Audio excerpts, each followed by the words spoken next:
Eu vou-lhe ser franco e claro. Se me disser assim, o professor Cavaco Silva e este governo vai governar mais 4 anos, eu digo-lhe é uma catástrofe. O seu primeiro-ministro rasgou os artigos do 255 ao 262 da Constituição, rasgou-os onde se diz regionalização e deitou-os ao caixote do lixo. Esse motivo pode levá-lo, assim, a entrar na política? Não lhe posso garantir que nunca entrarei nisso. Mas o senhor disse também... Pinto da Costa nunca chega a formar um partido, mas seriam precisos muitos anos e um outro portuense para sofrer a sua primeira derrota política.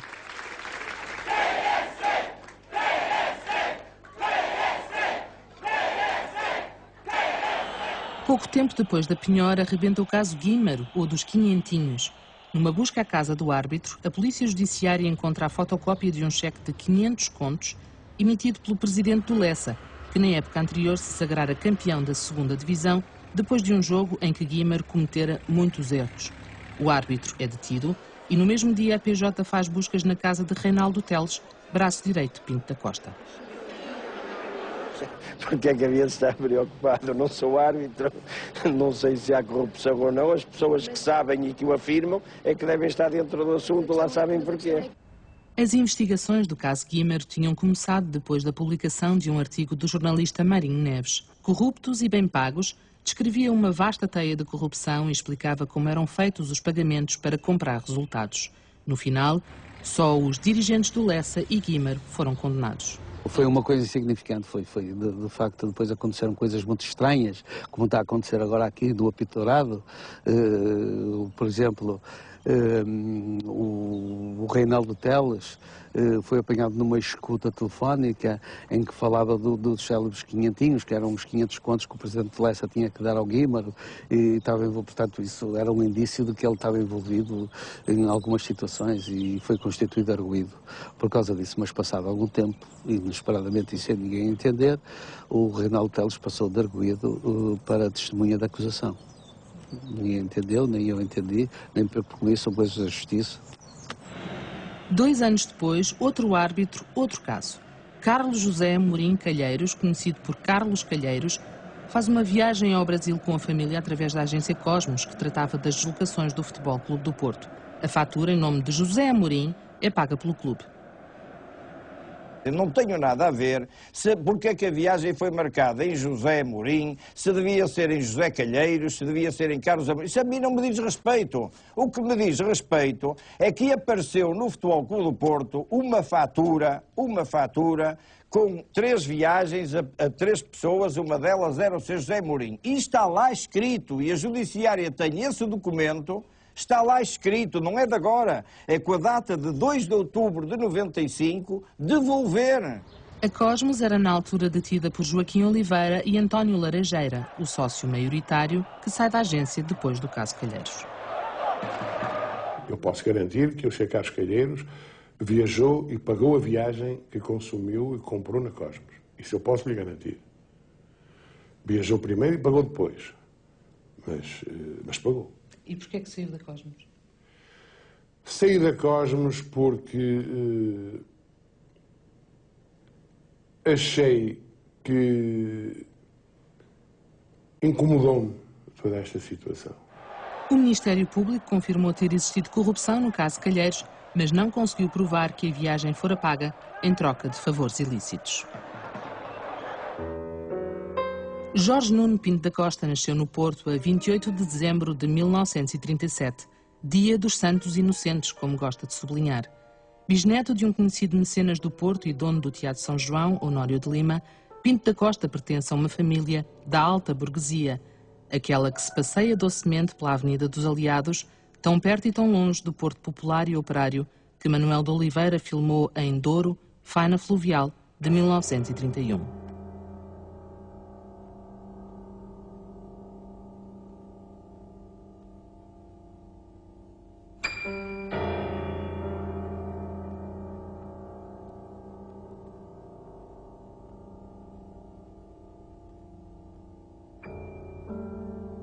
Rezam as biografias que Jorge Nuno, o 4º dos 5 filhos de Maria Elisa e José Alexandrino, é desde criança muito dedicado à mãe.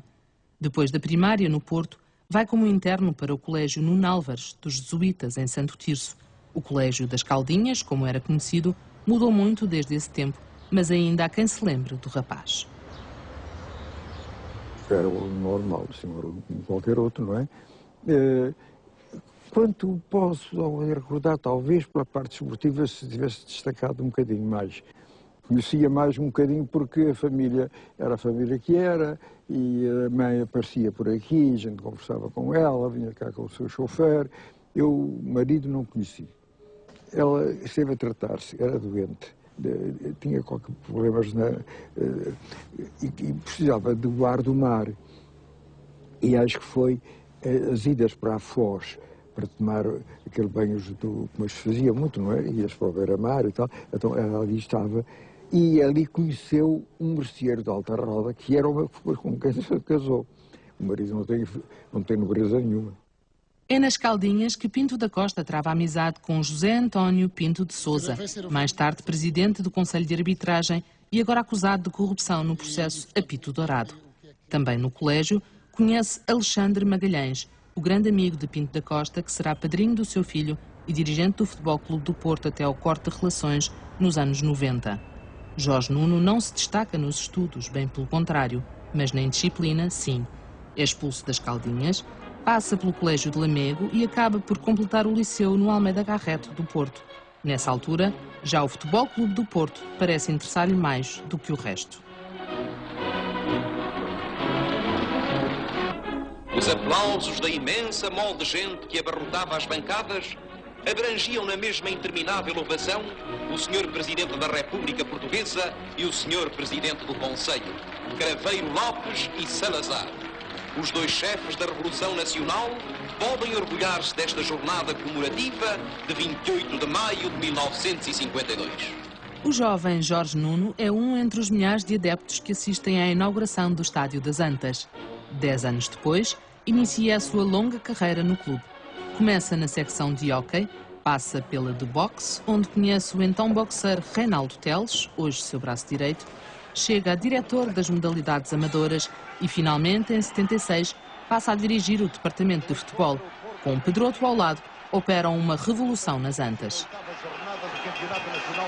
E aqui a blindagem completa do balneário, as decisões sobre o futebol não passavam a ser naturalmente da equipa técnica e naturalmente com a conivência, com a solidariedade do Presidente da Direção, que era ele que também tinha se quiser, a liderança da sua direção e não como aquilo que acontecia no passado, onde as questões do futebol iam a votação. A movimentação por Ademir, da evolução de Alberto. Ademir! Juntos, Pinto da Costa e Pedroto quebram em definitivo um jejum de 19 anos. O Porto é campeão nacional, depois bicampeão nacional.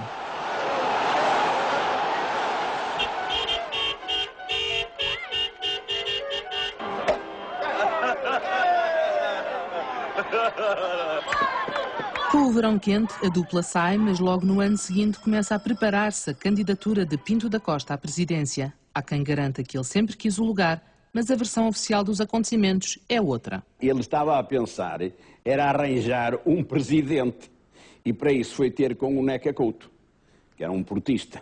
E o Neca Couto disse-lhe a ele: Jorge, o Porto não precisa de mim, o Porto precisa do meu dinheiro e precisa de ti a presidente.